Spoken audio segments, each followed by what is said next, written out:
The naysayers on the left said it could not be done. Many progressives warned American voters that electing President Donald Trump would be disastrous for the economy and a surefire way to get a repeat of the disastrous crash of 2008 and 2009.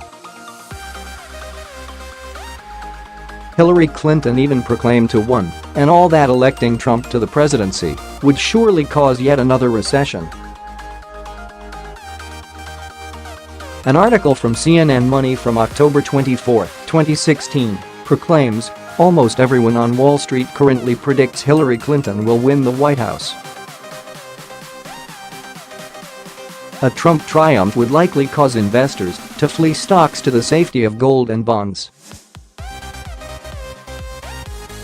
Yet here we are 2 years into a Trump presidency in defiance of predictions otherwise, and the Fed has unveiled the latest snapshot of the U.S. household sector as of March 31, 2018, in the Fed's latest flow of funds report. What has been revealed in the report is that with $116.3 trillion in assets and a modest $6 trillion in liabilities, the net worth of U.S. households rose above $100 trillion for the first time ever, hitting a new all-time high of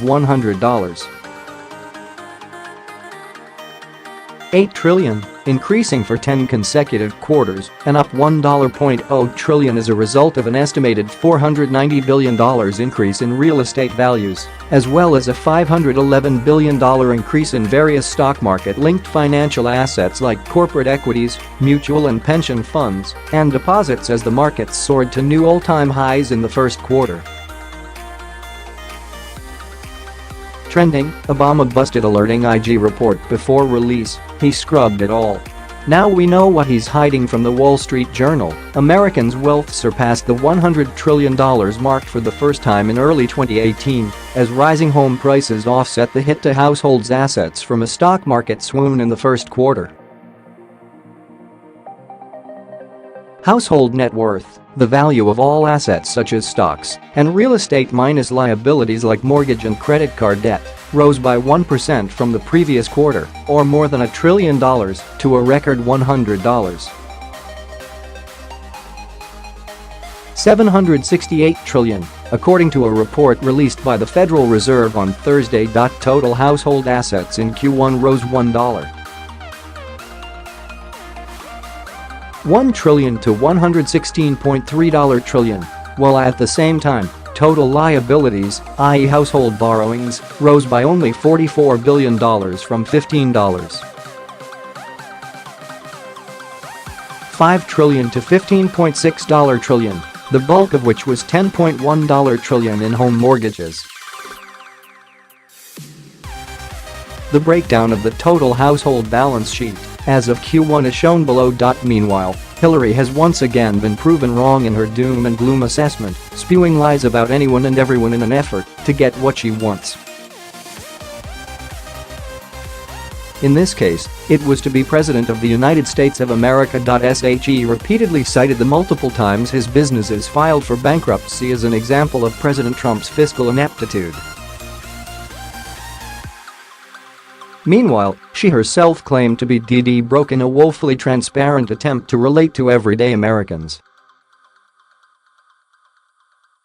She made the comment during an interview with ABC's Diane. Sawyer.Sawyer pressed Hillary on her recent haul of $5 million in speaking fees. Hillary stated to Sawyer, "You have no reason to remember, but we came out of the White House, not only broke, but in debt. We had no money when we got there, and we struggled to piece together the resources for mortgages for houses, for Chelsea's education. It was not easy. Bill has worked really hard. And it's been amazing to me. He's worked very hard." Except, Hillary was ranked the 10th wealthiest member of the Senate in the years following, with a net worth between $10 million and $50 million.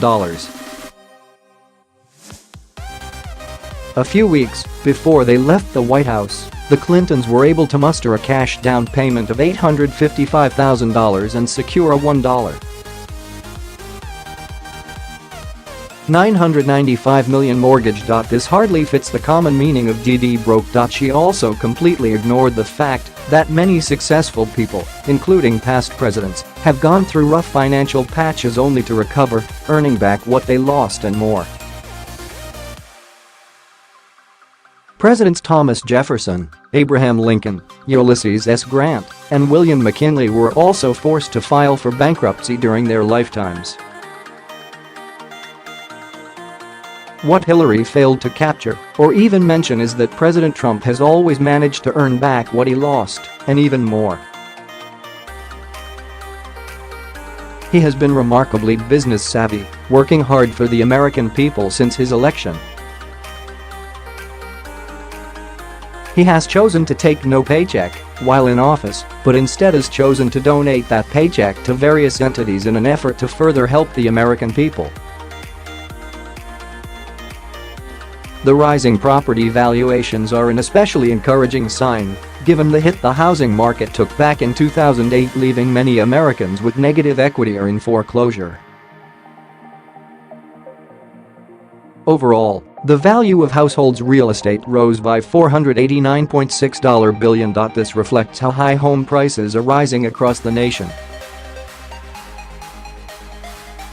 Given that the largest asset most Americans possess is their homes, this is huge. This economic turnaround could never have happened under a Hillary Clinton presidency or former President Obama. Hillary and Obama spent more time meeting with celebrities, touting their own supposed accomplishments that worked to the detriment of Americans coast to coast and taking selfies. Working hard for the American people? What is that? Meanwhile, President Trump continues his hard work for the American people, and it is paying off bigly. Unemployment is at historic lows. Trade deals have never been better. NOW America's overall personal wealth is seeing a significant upswing. Obama frequently spoke about how President Trump's economic plans would never work, would never come to fruition, while he was in the midst of campaigning for Hillary in her failed 2016 presidential bid. He stated during a rally for Hillary, "Some of those jobs of the past are not gonna come back." Trump just says, "I'm going to negotiate a better deal." How exactly are you going to negotiate that? What magic wand do you have? Abracadabra, Obama.